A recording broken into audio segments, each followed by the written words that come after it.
ఏపీలో ప్రస్తుతం heritage versus సాక్షి episode నడుస్తోంది. ఈ వ్యవహారంలో కూటమి ప్రభుత్వం వైసీపీ నేతల మధ్య మాటల తూటాలు పేలుతున్నాయి.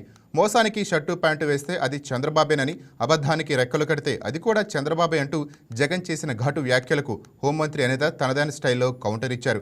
అసలు సమస్య అయిన కల్తీని నయ్యిని పక్కన పెట్టి సంబంధం లేని హెరిటేజ్ సంస్థపై బురద జల్లే ప్రయత్నం చేస్తున్నారని మండిపడ్డారు. జగన్ ఆరోపిస్తున్నట్టుగా హెరిటేజ్కు ఇందాపూర్ కంపెనీకి ఎలాంటి యాజమాన్య సంబంధం లేదని అనిత స్పష్టం చేశారు.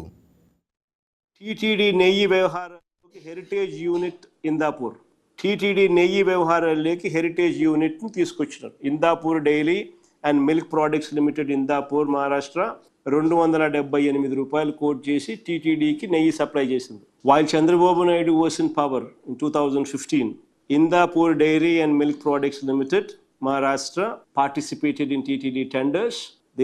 They quoted 278 rupees and they were awarded ghee contracts. ఇంతకు ముందు 300 రూపాయలు, 320 రూపాయలు, 330 రూపాయలు ఉంటే 658 రూపాయలకు ఇదే కంపెనీకి చంద్రబాబు నాయుడు గారు హయాంలో మళ్ళీ టెండర్ ఖరారు.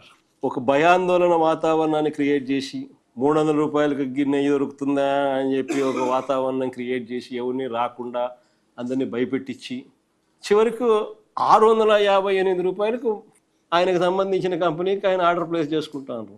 బోలేబాబాకు చంద్రబాబు హయాంలోనే 2019 మార్చ్ 6న 82,000 కేజీలు నెయ్యి సప్లై చేయడానికి ఆర్డర్.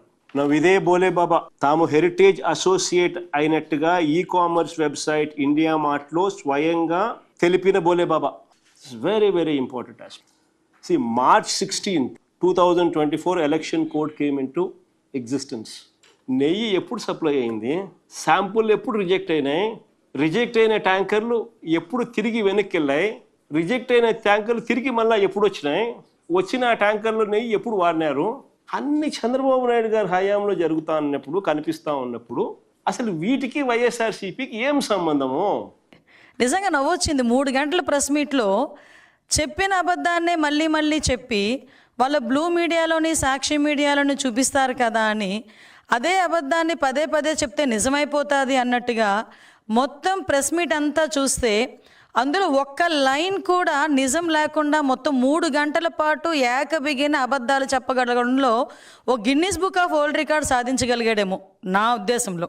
ఎప్పుడు చూసినా క్రిమినల్గానే ఆలోచిస్తాడు, అబద్ధాలే మాట్లాడతాడు, ఆఖరికి అబద్ధాన్ని కప్పిపుచ్చడానికి అవతల వాళ్ళ మీద నెపాలు నెట్టడానికి కూడా ఎక్కడా కూడా ఎట్టి పరిస్థితుల్లోని వెనుకాడడు.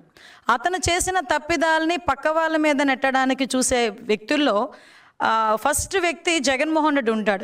మొన్న నేను ఒకటి చూసా, మొహానికి మసి అంటుకుంటేనట తుడాల్సింది అద్దాన్ని కాదట, మన మొహం మనం తుడుచుకోవాలి. దాని అర్థం ఏంటంటే మసిపోవాలంటే మన మొహం మనం తుడుచుకోవాలి.